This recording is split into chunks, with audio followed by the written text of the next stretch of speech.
October 30th, 2023, Kanpur City.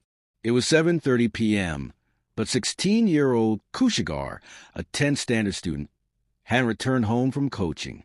His classes had ended hours ago, and his phone was switched off when his mother tried calling.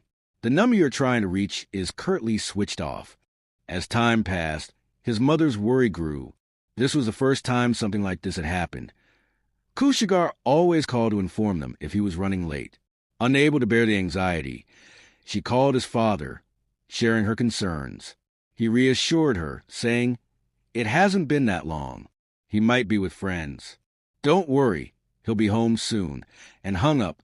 But a mother's heart knows what no one else can. Restless, she called his coaching center and friends, learning that Kushagra had attended coaching and left on time. If he wasn't at coaching or with friends, where was he?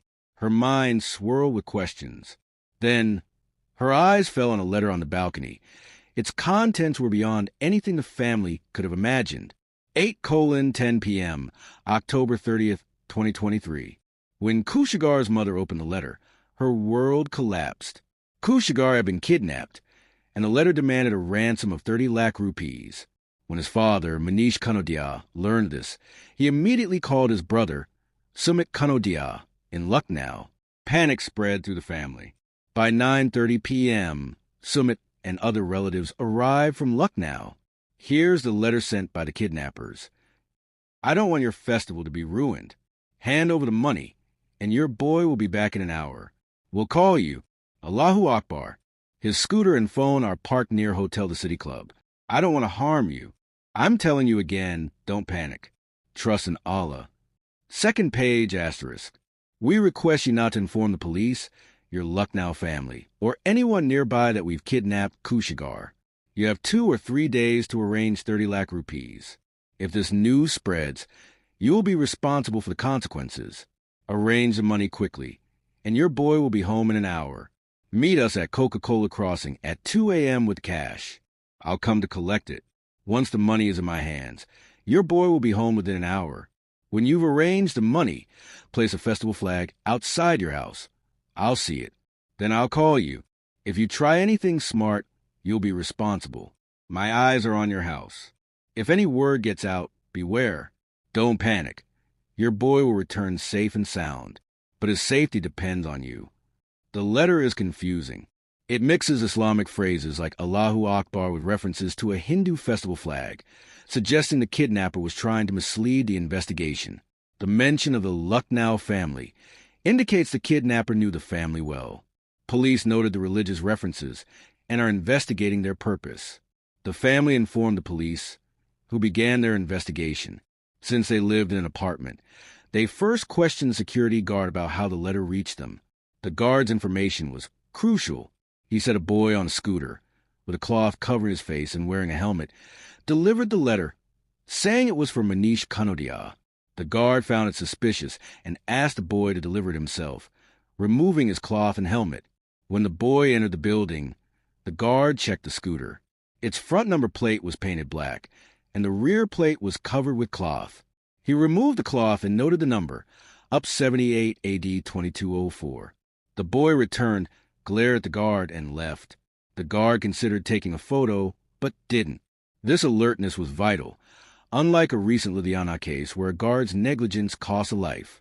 The scooter's number, up 78 AD 2204, was confirmed in the apartment's CCTV footage. Police traced the scooter's number, revealing it belonged to Rachita, Kushagra's former tuition teacher, who was like family to the Kanodias.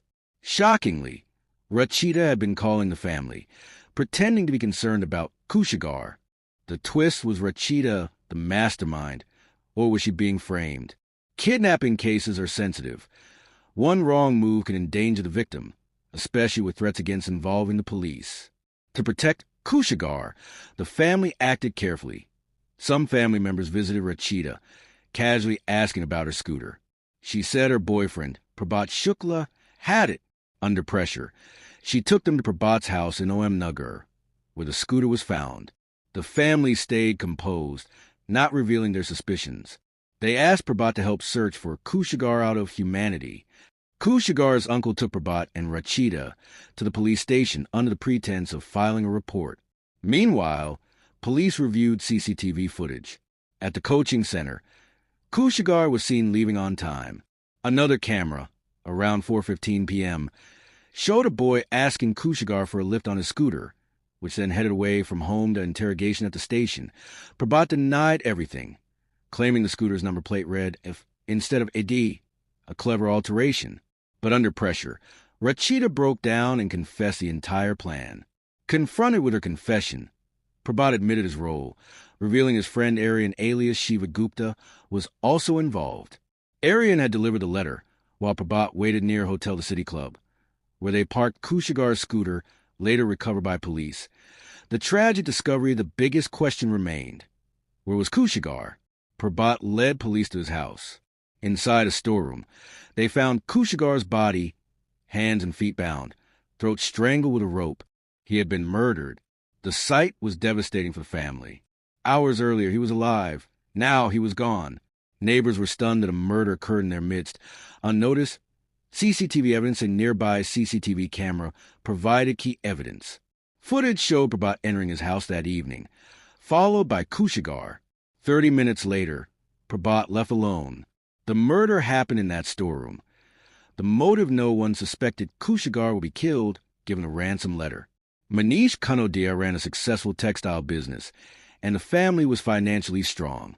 Rachita, Kushagra's tuition teacher 2 years prior, remained close to the family.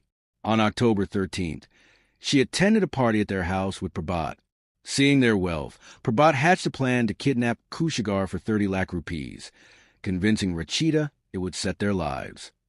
Both wanted to marry and saw this as their ticket to a new life. Rachita, an orphan living alone in Kanpur, succumbed to greed. They enlisted Aryan and monitored Kushagra's routine for days. On the day of the crime, Prabhat deliberately bumped into Kushagra after coaching, asking for a lift home. Kushagra, familiar with Prabhat, agreed. At Prabhat's house, he offered a cold drink. Unaware of the trap, Kushagra entered. Prabhat overpowered him, bound his limbs, and strangled him with a rope. Arrests and aftermath for Rachita, Prabhat, and Aryan were arrested. Kushagra's family demanded the death penalty. The police were baffled. If the plan was kidnapping, why did Prabhat reveal himself to Kushagra and kill him immediately? Some news channels sensationalized the case, falsely suggesting a romantic angle between Rachita and Kushagra, ignoring their age gap and lack of recent contact, confirmed by call records. Police dismissed these claims, but the rumors hurt the grieving family that a betrayal the family treated Rachita like a daughter, even offering to fund her wedding. Her greed, fueled by Prabhat, led to Kushagra's death. His uncle appealed to the public, saying, "This fight isn't just ours, it's everyone's. Our 16-year-old nephew was brutally murdered for money." This case reveals how greed can corrupt even a trusted teacher, betraying a family that saw her as their own.